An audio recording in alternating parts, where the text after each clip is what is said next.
मुझे अपना के मुझे फिर से पराया क्यों कर दिया माँ?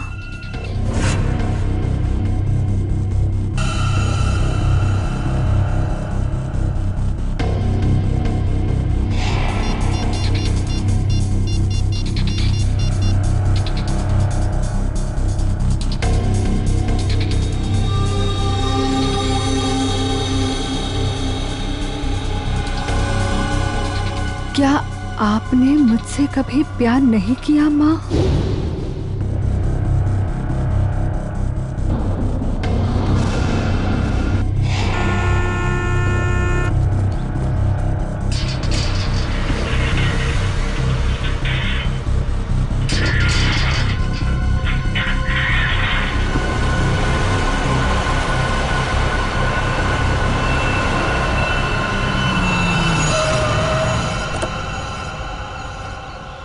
नमस्ते मैडम जी। नमस्ते।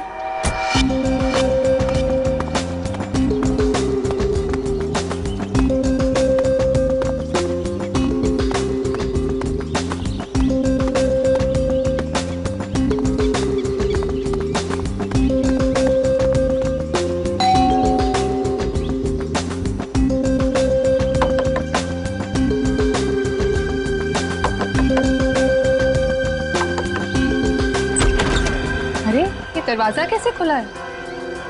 विनीता, विनीता, विनीता, कहाँ हो तुम? सो रही हो क्या? विनीता। अंकल, आंटी, कोई आवाज क्यों नहीं दे रहा है?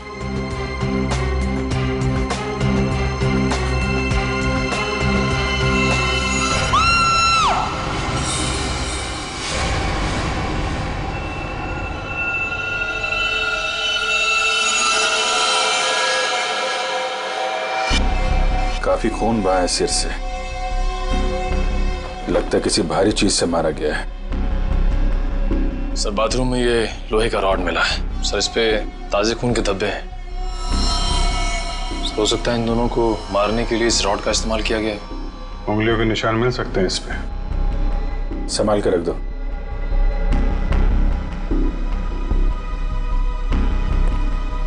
वैशाली जी, आपने सबसे पहले देखा लाशों को? मैंने और मेरी फ्रेंड विनीता ने टेनिस खेलने का प्लान बनाया था। जब मैं यहाँ आई तो विनीता मुझे नहीं मिली और अंकल आंटी की लाश। लाश के आसपास किसी को देखा था? यहाँ पे कोई नहीं था। और बाहर का दरवाजा खुला हुआ था? जी, पर मुझे विनीता की फिक्र हो रही है क्योंकि उसका फोन सुबह से बंद आ रहा है। विनीता की कोई फोटो है आपके पास? ये रही। वंश सर, ये फोटो सब चेक ना किया और पुलिस स्टेशन में भेजो। इसकी जान को खतरा हो सकता है। सर। और आप हैं यहाँ के वॉचमैन। वॉचमैन का मतलब समझते हो? घर का रखवाला। ये रखवाली की तुमने अपने मालिक और मालकिन की? कैसे कहूँ साहब, अब तो ये बोझ पूरी जिंदगी मेरी आत्मा पर रहने वाला। तुम्हारे रहते हुए खूनी अंदर आया तो आया कैसे? ये बात तो मेरे लिए भी पहेली बनी हुई है। ऐसी पहेली सुलझाना सीआईडी को अच्छी तरीके से आता है। प्लीज साहब, मेरे बाबूजी से इस तरह बात मत कीजिए। ये दिल के मरीज है और अगर इन्हें कुछ हो गया तो मेरा क्या होगा? चुप कर, माफ करना साहब, मेरा बेटा है, मुझसे बहुत प्यार करता है। चल जा, बाहर जाके बैठ। कल रात विनीता घर पे थी? हाँ साहब, वो घर पे ही थी, मगर रात को देर से आई थी। 2 बजे घर पे आई थी वो। और वैशाली जी, आप कितने बजे आई? सुबह 8 बजे। मतलब विनीता यहाँ से रात 2 बजे से सुबह 8 बजे के बीच में गई है? नहीं गई साहब। नहीं गई है तो घर पे कहाँ है? तुम ड्यूटी पे कितने बजे सो रहे थे ये बताओ। नहीं साहब, हम बिल्कुल नहीं सोए। सोने की बात तो दूर, हमने सेकंड की झपकी भी नहीं ली। तो क्या वो खूनी आसमान से उड़ के इस घर में आया? हाँ? वैशाली एक बात बता, विनीता के परिवार वालों की किसी से कोई दुश्मनी थी? मुझे इस बारे में कुछ नहीं पता। अच्छा, विनीता के बारे में आप हमें और क्या बता सकती हैं?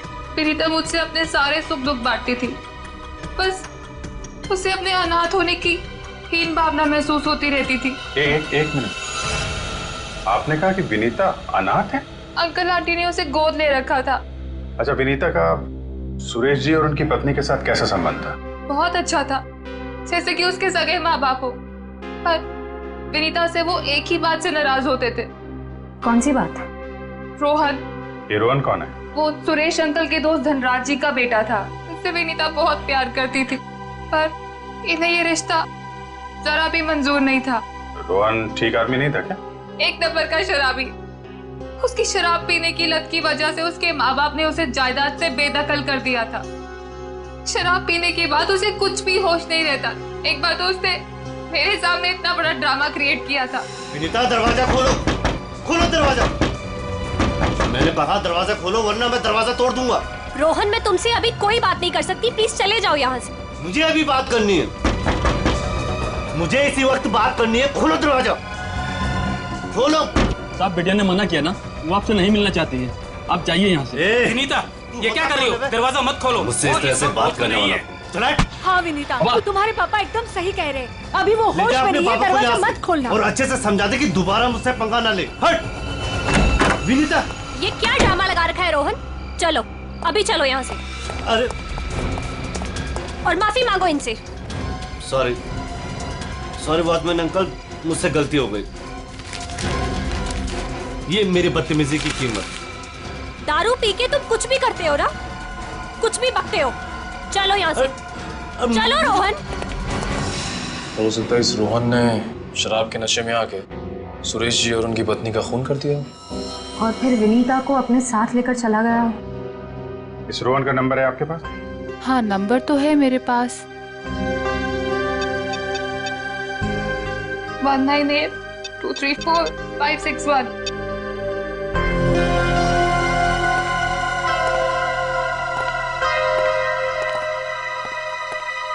रोहन का फोन भी बंद आ रहा है। सर, अब एक बात समझ में नहीं आ रही है। अगर वो खूनी मेन गेट से अंदर नहीं आया तो फिर कहाँ से आया? घर को चेक करते हैं।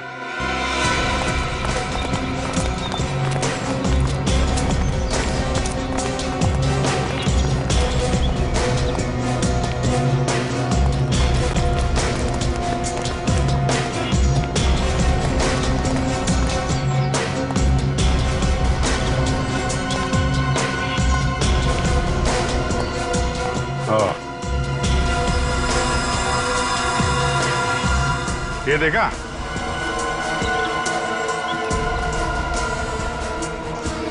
लगता है खूनी यहाँ से अंदर आया और फिर यहीं से बाहर भाग गया। सर, खूनी यहाँ से आ जा सकता है, लेकिन खूनी विनीता को यहाँ से कैसे लेके जा सकता है? हाँ सर, अगर विनीता के साथ उसने जोर जबरदस्ती की होगी तो विनीता चीखती चिल्लाती शोर मचाती। हो सकता है विनीता को बेहोश कर दिया। इसके पहले उसे कुछ हो, हमें उसे ढूंढना होगा और इस रोहन से भी मिलना पड़ेगा।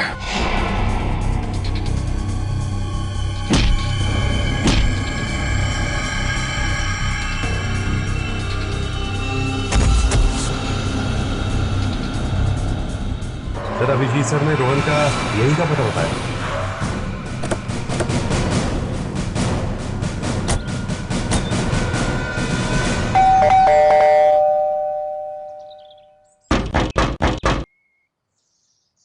सर, ये रोहन वाकई में अंदर नहीं है या फिर जानबूझ के दरवाजा नहीं खोल रहा है? अभी पता चल जाएगा।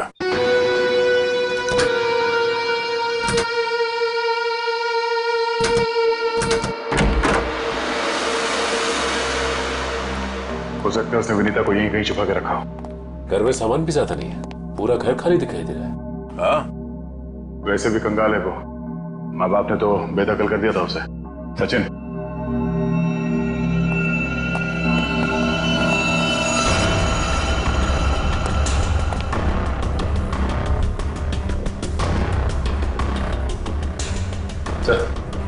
यहाँ तो कोई भी नहीं, ना ही विनीता और ना ही रोहन। हो सकता है उसने अपना ठिकाना बदल दिया। काम करो, घर की तलाशी लो, कोई ना कोई सुराग जरूर मिलेगा।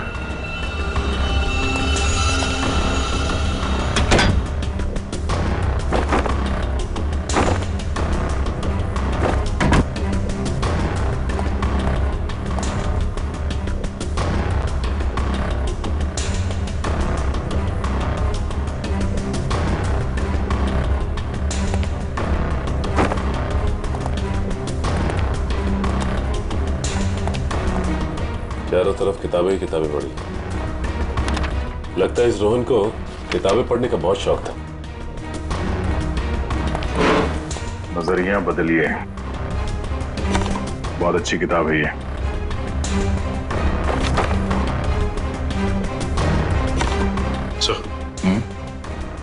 ये देखिए, इस डस्टबिन में ये दस्ताने पड़े थे।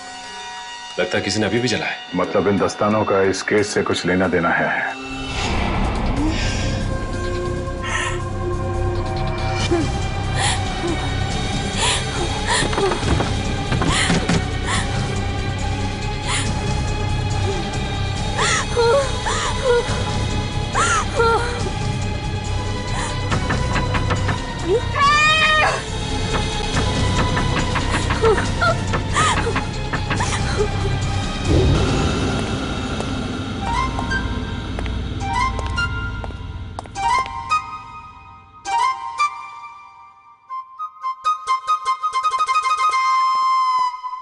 Ready sir.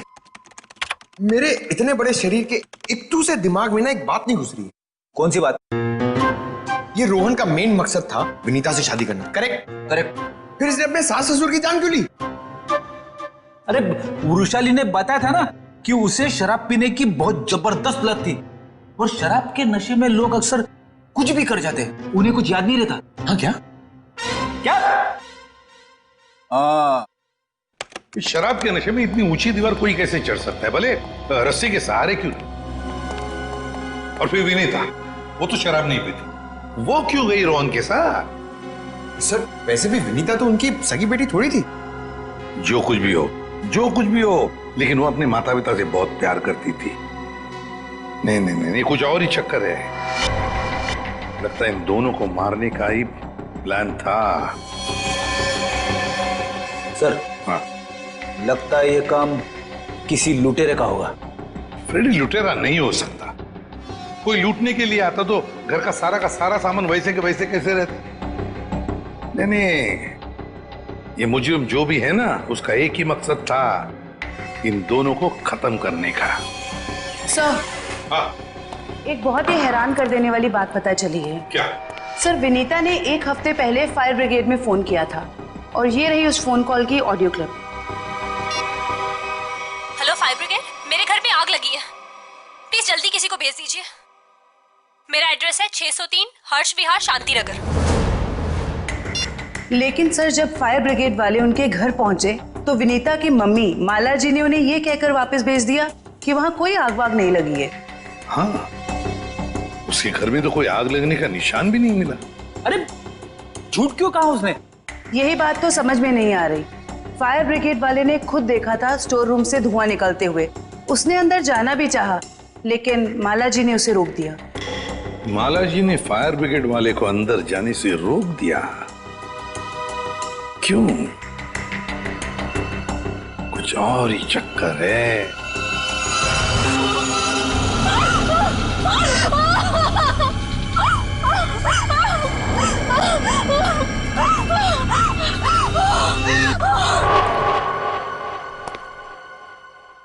छान मारो इस जगह को अच्छी तरह से, कुछ ना कुछ जरूर मिलेगा।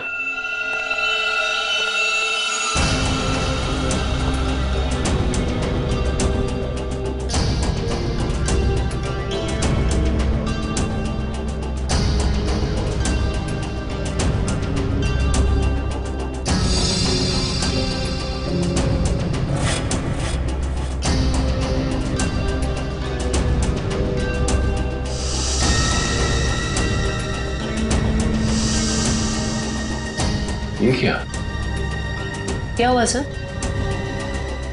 सीलिंग पे पेंटिंग बनाया। बड़ी ही अजीब बात है। देखते हैं।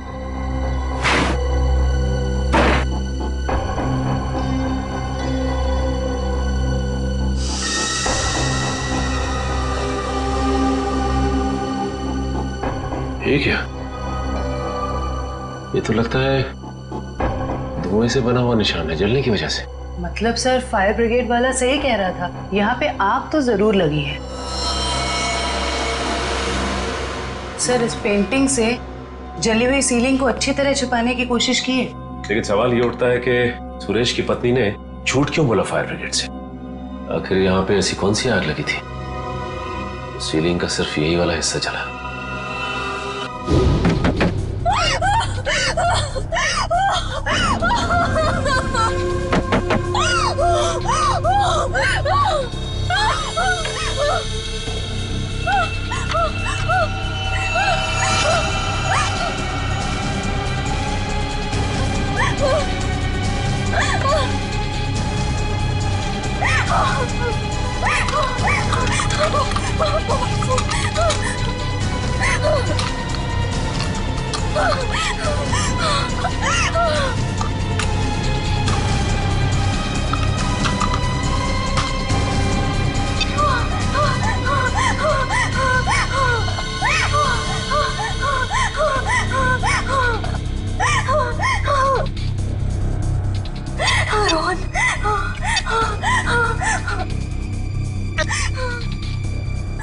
रोहन फोन क्यों नहीं उठा रहा?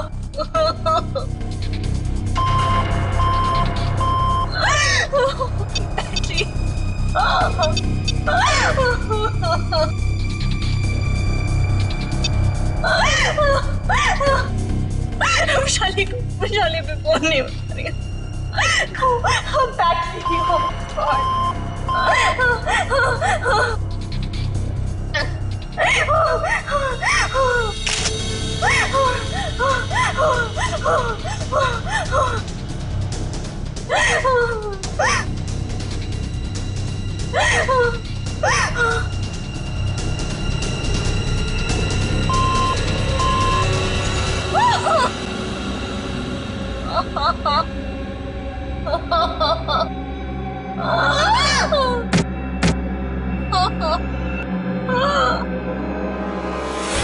बस मौत रात को 1 बजे से 3 बजे के बीच में हुई है।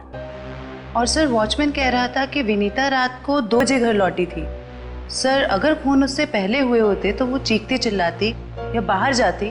मतलब खून 2 और 3 बजे के बीच में हुए हैं। सालून साहब, हमें जो लोहे का रॉड मिला था उसके ऊपर से खूनी के उंगलियों के निशान मिले या नहीं? नहीं, बस कोई उंगलियों के निशान नहीं मिले। नहीं मिले? रोहन के घर में से हमें आधे जले हुए ग्लव्स मिले थे। कहीं रोहन ने वो ग्लव्स तो नहीं पहने थे ये खून करते वक्त? हो सकता है, तारिका वही चेक कर रही है। सर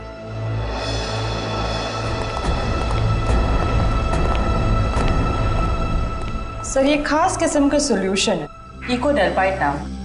अगर मैं इस सॉल्यूशन को इन दस्तानों पर डालूं तो इन दस्तानों पर जो कुछ भी लगा हुआ होगा वो अलग हो जाएगा। अरे वाह, फॉरेंसिक टेक्नोलॉजी कहां से कहां पहुंच गई है।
अरे इन पे तो खून लगा है,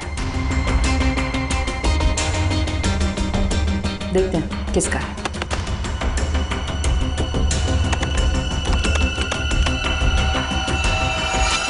पॉजिटिव सर, ये खून मिस्टर एंड मिसेस सुरेश का ही है। मतलब सर ये खून रोहन ने ही किया है? एक मिनट बोलो।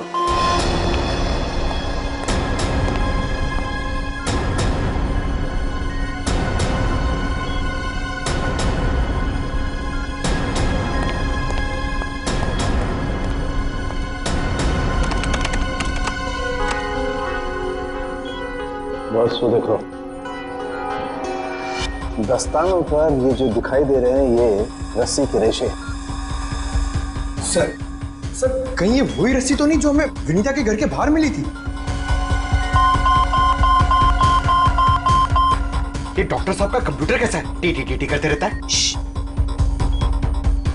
बस दस्तानों पर रस्सी के रेशे के अलावा कुछ और भी है।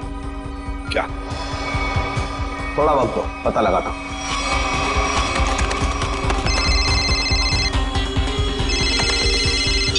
हाँ श्रेया, ठीक है।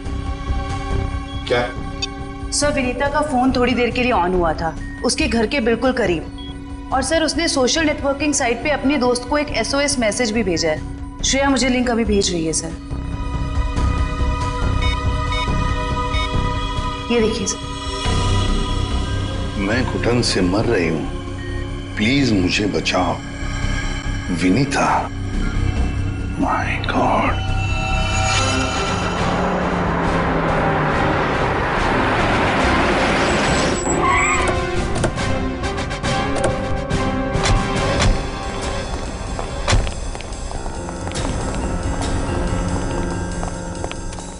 मोबाइल कंपनी ने बताया कि विनीता का फोन आखिरी बार यही ऑन हुआ था। इस घने जंगल में नेटवर्क मिला, यही बड़ी बात है।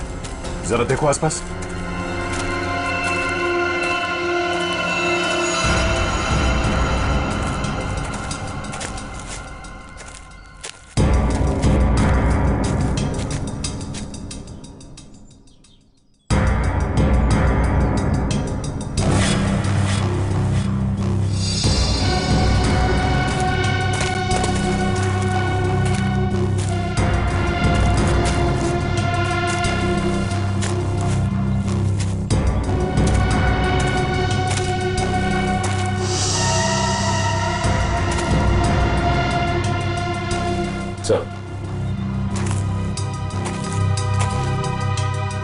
सामने एक झोपड़ी दिखाई दे रही है।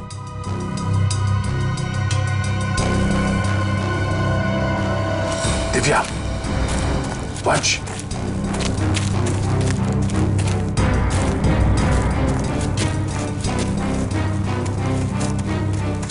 चौकन्ने रहना।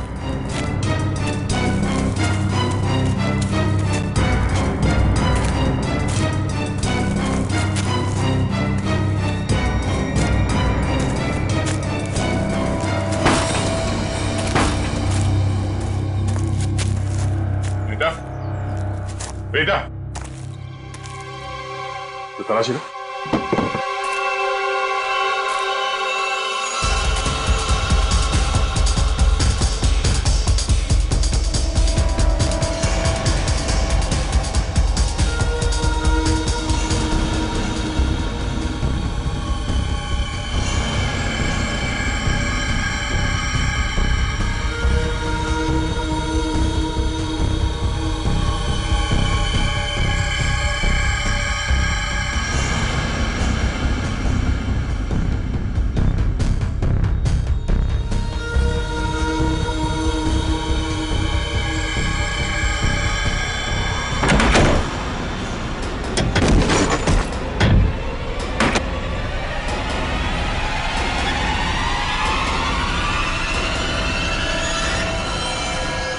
तो ये तो रोहन है। सॉरी वॉचमैन अंकल, मुझसे गलती हो गई। हम लोग सोच रहे थे कि सब रोहन का किया धरा है, पर किसी ने इसे ऊपर पहुंचा दिया। सर कहीं ऐसा तो नहीं कि विनीता ने अपनी आत्मरक्षा के लिए इसे मार दिया? नहीं, इसे भी ठीक वैसे ही मारा है, सर पे वार करके, जैसे विनीता के माँ बाप को मारा था। खूनी को एक ही है। सकता है कि खूनी ने रोहन को मारा और विनीता को साथ ले गया। हो सकता है, या ये भी हो सकता है कि वो यही कहीं आसपास हो। तो देखो,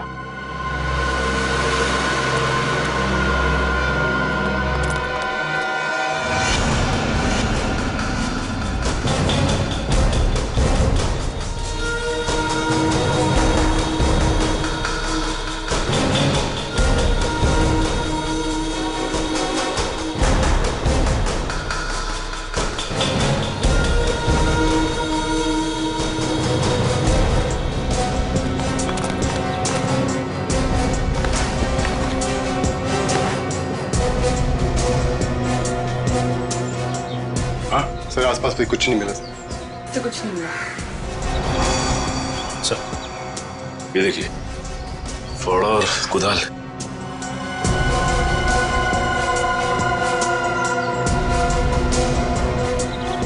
कहीं जमीन के नीचे तो नहीं? यहाँ पे खुदाई का सामान पड़ा हुआ है, जरा फावड़ा दिखा ना।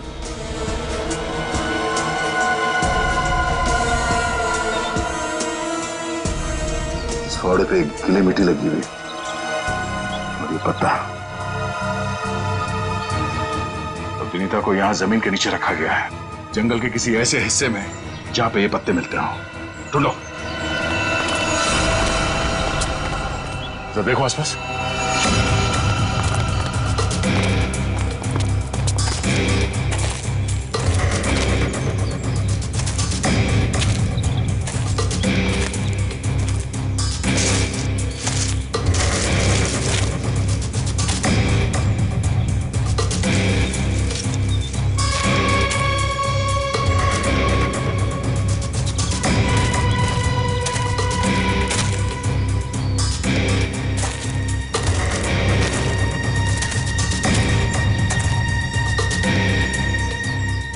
सचिन, वंश, दिव्या, ये देखो, लगता है हाल फिलहाल में यहाँ खुदाई हुई है। वंश, खुदाई का औजार लिया जल्दी। सर।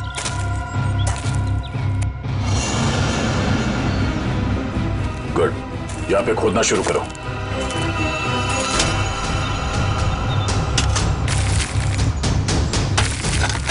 एक मिनट हट जाओ।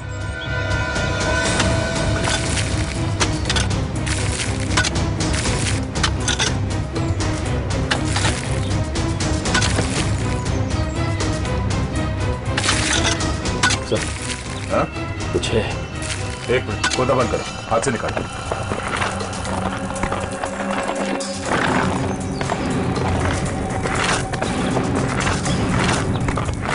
तो इसके अंदर तो नहीं?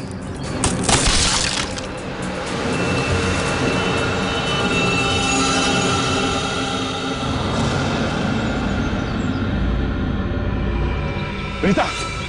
ओह नो, सांसें धीमी चल रही है, इसे अस्पताल ले जाना होगा। निकालो उसे बाहर जल्दी। हाथ दो,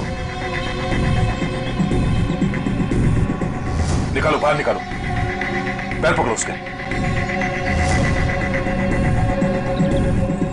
चलो।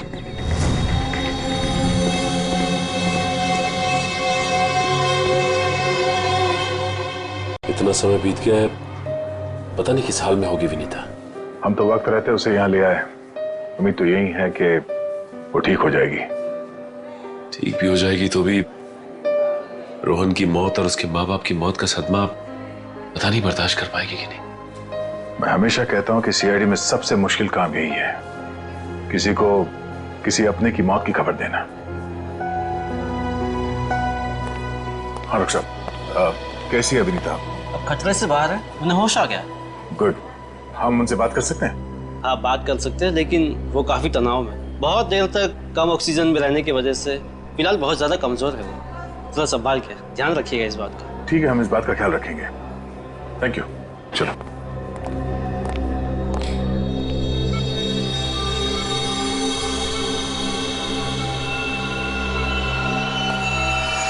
अरे नहीं नहीं नहीं, लेटे रहो, आराम करो।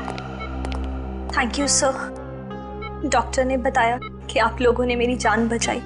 अरे हम तो बस एक जरिया थे, जान बचाने वाला तो वो है। ये ऊपर वाले की भी मुझे समझ नहीं आती। जब उसने मेरी जान बचाई तो मेरे मम्मी पापा की जान भी बचा लेते। तो तुम्हें अपने माता पिता के मर्डर के बारे में पता है? हाँ जी सर, जिस वक्त ये सब हुआ मैं नीचे हॉल में रोहन से फोन पे बात कर रही थी, तभी मैंने कुछ आवाजें सुनी। फिर क्या हुआ? और जैसे ही मैं दौड़ के ऊपर गई तो किसी ने मुझे क्लोरोफॉर्म सुंघा दिया, लेकिन मैं पूरी तरह से बेहोश नहीं हुई थी। और किसी ने मेरी आंखों के सामने मेरे मम्मी पापा का खून कर दिया।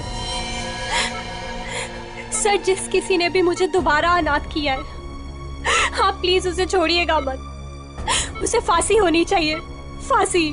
बिल्कुल, तुम्हारे माता पिता और रोहन के खूनी को हम क्या?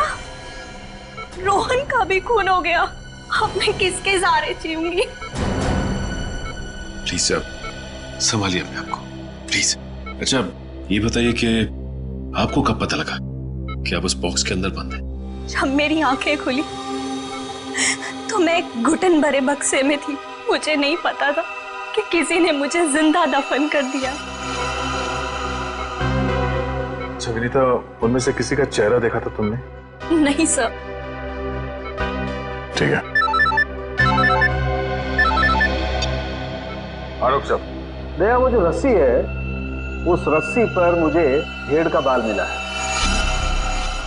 उस रस्सी पे भेड़ का बाल मिला? हाँ दया, भेड़ का बाल। और भेड़ भी ऐसी वैसी नहीं, हिमालय पर रहने वाली भेड़। ओह, मतलब वो रस्सी किसी ऐसे आदमी का है जो हिमालय पर्वत के आसपास जाके आया है या फिर वहीं का रहने वाला है? बिल्कुल बिल्कुल। ठीक है डॉक्टर साहब, मैं आपसे बाद में बात करता हूँ। ओके। अच्छा हाँ दया, विनीता कैसी है? ठीक है, होश आ गया उसे। गुड गुड, चलो ठीक है फिर, बाय। Okay sir. विनीता, ये बताओ कि तुम्हारे आसपास में कोई ऐसा आदमी है जो हाल ही में हिमालय जाके आया था क्या, या फिर वहीं का रहने वाला हो जो यहाँ पे आया हो? सिर्फ हिमालय पे नहीं, नेपाल भी गए थे मम्मी पापा। अच्छा, कब की बात है? 1 महीने पहले की। वो खुद से वहां गए थे या ये ट्रैवल एजेंट के जरिए टूर पैकेज में? टूर बुक करवाया था सर। इससे उनके पैसे भी बच जाते थे और उनके नए दोस्त भी बन जाते थे। लेकिन उन्हें नहीं पता था कि ये टूर उनकी जिंदगी का आखिरी टूर होगा। संभालो अपने आप को। विनीता, हमें उस ट्रैवल एजेंट का नंबर चाहिए। सर, विनीता के माता पिता के साथ जितने भी लोग नेपाल गए थे उन सभी से पूछताछ कर लिए। तो क्या पता चला? सर, नेपाल में एक अनाथ आश्रम है। सुरेश जी और माला जी जब भी नेपाल जाते थे वो इस अनाथ आश्रम में जरूर जाते थे। बानवीर संस्था। विनीता को भी तो यहीं से गोद लिया था माला और सुरेश ने। जी सर। हाँ, देखते हैं जरा इनसे बात करके। हेलो, देखिए मैं एसीपी प्रद्युमन बोल रहा हूँ सीआईडी से, या मुंबई। अच्छा देखिए, मुझे माला और सुरेश के बारे में कुछ इंफॉर्मेशन चाहिए। हाँ हाँ, वो 1 महीने पहले आपके यहाँ आए थे ना?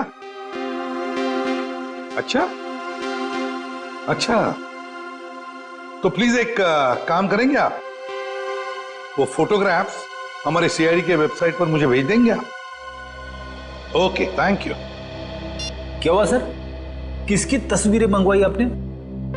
विनीता को गोद लेने से पहले सुरेश और माला ने इसी अनाथ आश्रम से 1 साल पहले एक लड़के को गोद लिया था, गोविंद नाम में।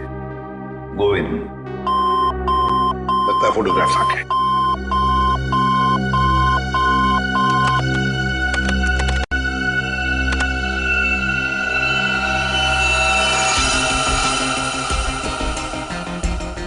पांच साल की उम्र थी, साल 1999।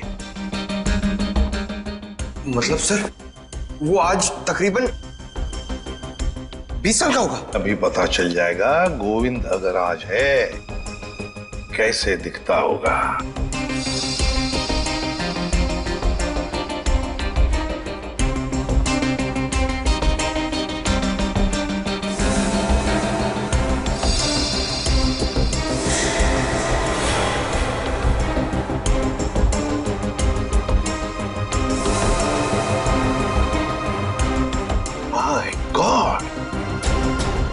माय गॉड, ये गोविंद है।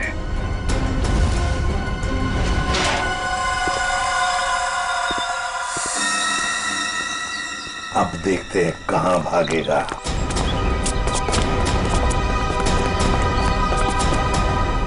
ठीक है सर, हमें देख के अंदर भाग गया है। जब गीदड़ की मौत आती है तो वो शहर की तरफ भागता है, मगर ये तो अंदर भाग गया।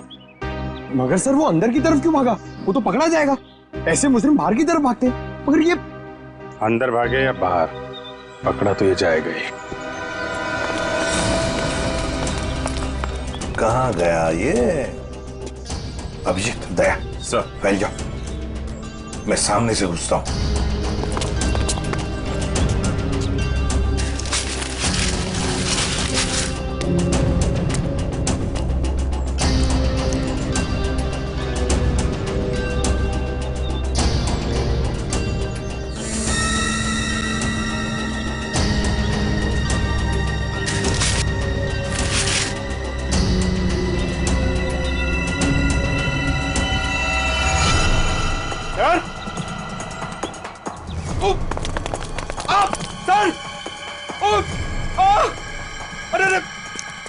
क्या हुआ सर?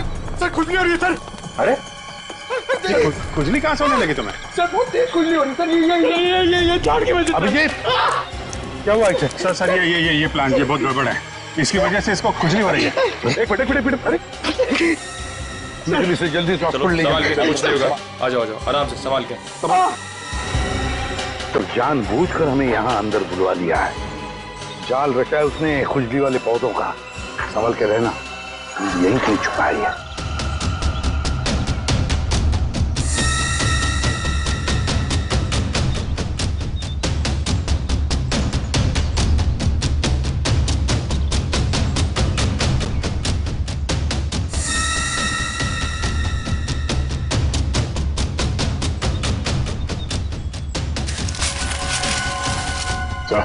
हाँ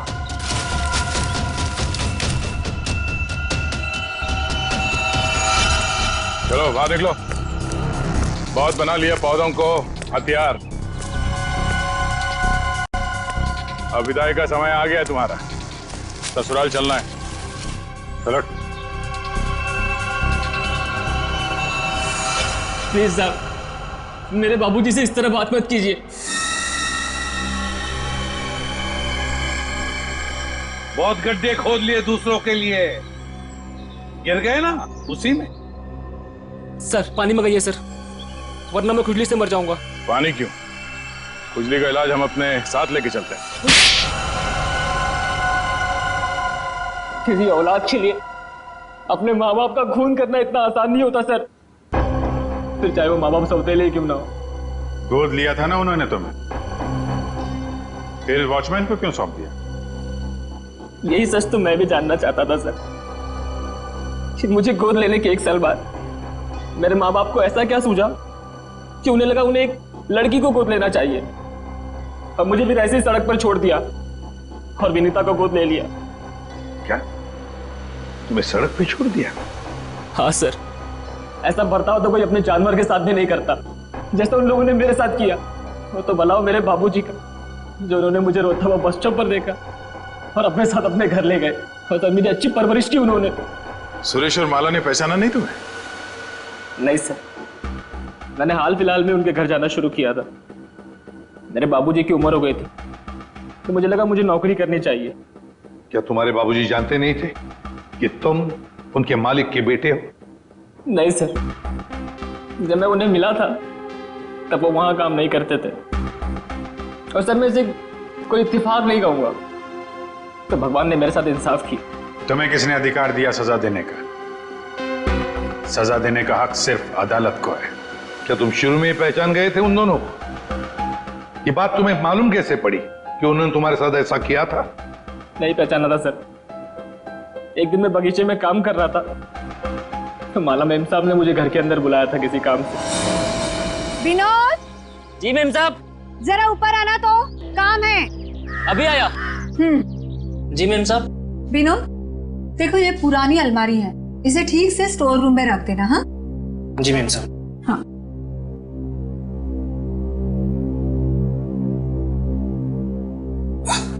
क्या हुआ विनोद, बहुत भारी है क्या? बहुत ज्यादा भारी मेम साहब। एक काम करता हूँ, इसमें से कुछ सामान बाहर निकाल लेता हूँ। मगर निकाला हुआ सामान फिर से रख देना अंदर। हाँ जी मेम साहब। हाँ।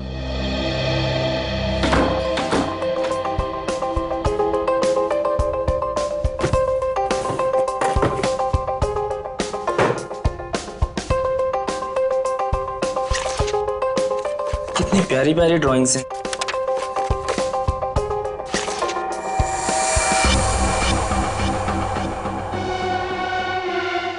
ये तस्वीर तो मेरे बचपन की है।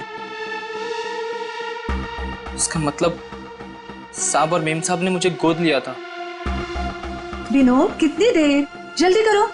जी मेम साहब, बस हो गया।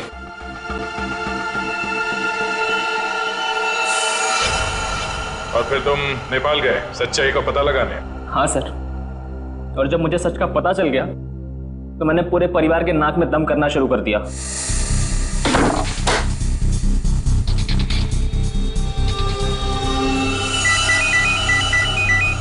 किसका फोन है? हेलो हेलो, अरे जवाब क्यों नहीं दे रहे हो? हेलो, कौन है? ऐसा क्यों किया? कौन बोल रहा है? आपका बेटा। बेटा? क्या? बताइए, ऐसा क्यों किया? मुझे अपना बनाकर फिर से अनाथ क्यों कर दिया? देखो, ऐसी बातें फोन पर नहीं होती हैं। आमने सामने मिलो, फिर बैठ के बात करते हैं। बताइए कहाँ मिलना है? मेरे घर। ठीक है, पहुंच गया।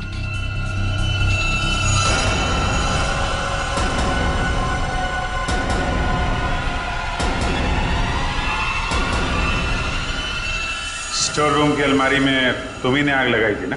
हाँ सर, पर माला जी नहीं चाहती थी कि उनकी सच्चाई दुनिया को मालूम पड़े और समाज में उनकी बेइज्जती हो, इसीलिए फायर ब्रिगेड को भी उन्होंने वापस भिजवा दिया। और रोहन? रोहन को क्यों मारा? मैं रोहन को नहीं मारना चाहता था सर, उससे मेरा कोई लेना देना था ही नहीं। मैं तो उसके घर गया हुआ था वो दस्ताने रखने के लिए, ताकि आप लोगों को दस्ताने उसके घर से मिले और आप लोग उस पर शक करें।